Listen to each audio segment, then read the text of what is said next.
भारतीय गणना की रिपोर्ट पेश होने के बाद अब सत्तारूढ़ दल लालू प्रसाद यादव की पार्टी आरजेडी और सीएम नीतीश कुमार की पार्टी जदयू का फोकस पिछड़े वर्ग और अत्यंत पिछड़े वर्ग ईबीसी पर है, जिसको लेकर अब दोनों पार्टियां जाति डेटा के बारे में लोगों को जागरूक करने के लिए संपर्क अभियान शुरू करेगी।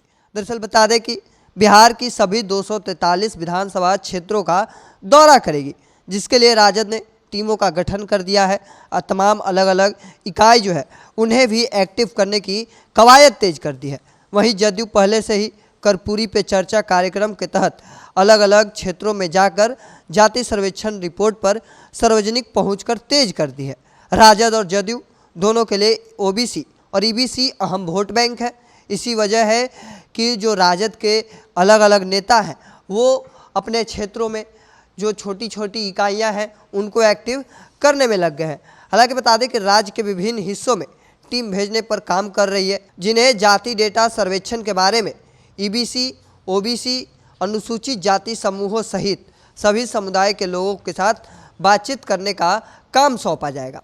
उन्होंने कहा कि हम एक टीम भेजेंगे जो लोगों को जाति सर्वेक्षण के आंकड़ों के अनुसार राज्य के लोगों को वास्तविक स्थिति से बताएगी, उनके बारे में उनको जानकारी दे दी जाएगी। साथ ही राजद का कहना है कि ईबीसी सेल पहले से ही राज्य भर में ब्लॉक और जिला स्तर पर छोटी छोटी बैठक कर रहा है, जहां जाति सर्वेक्षण रिपोर्ट और आरक्षण के विभिन्न पहलुओं पर पार्टी के साथ एजेंडे में बात की जा रही है। हालांकि सूत्रों के मुताबिक लालू की पार्टी राजद ने पहले से ही ओबीसी और ईबीसी समूह के नेताओं को राज्य के विभिन्न हिस्सों में अपने समुदाय जाति समूहों तक पहुंचने का काम सौंपा है, खासकर उन इलाकों में जहां ईबीसी ओबीसी की बड़ी मतदाता आबादी है। पार्टी के अंदरूनी सूत्रों ने कहा कि जाति सर्वेक्षण के महत्व और पिछड़ी जाति समूहों के संख्यात्मक डेटा के आधार पर आरक्षण के दायरे को बढ़ाने की आवश्यकता के बारे में लोगों तक पहुंचने के लिए ग्राम पंचायत के मुखियाओं को शामिल करने का भी योजना है।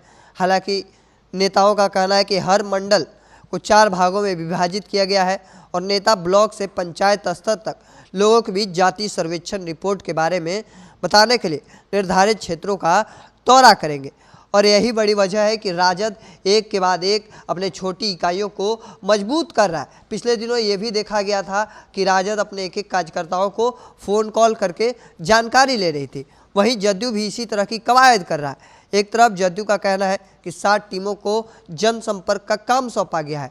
हमने अब तक राज्य भर में 63 विधानसभा क्षेत्रों को कवर किया है और सभी 243 विधानसभा को छूने का लक्ष्य है। हमारे कार्यक्रम का सार लोगों को यह बताना होगा कि सरकार ने जाति सर्वेक्षण क्यों कराया है और यह गरीबों वंचित वर्गों के उत्थान में कैसे मदद करेगा। हालांकि नेताओं का कहना है कि ईबीसी और पार्टी के नेता जो है वो लगातार जो निचले हिस्से तक लोगों तक संपर्क करने की कोशिश करेंगे। साथ ही शुरुआत में तमाम पंचायत और दूर दराज के इलाकों में शनिवार और रविवार को बैठक कर रहे हैं और हम पूरे राज्य को कवर करेंगे।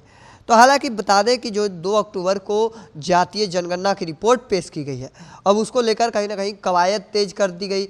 लोगों तक पहुंचकर उनके नेता जो है दोनों पार्टी के सत्तारूढ़ दल के, चाहे वो जदयू हो चाहे राजद, अपने नेताओं को अलग अलग क्षेत्रों में भेजा जा रहा है। अपने क्षेत्रों में जाकर खास करके ओबीसी और ईबीसी वोटर को लुभाने के लिए, समझाने के लिए कोशिश की जा रही है।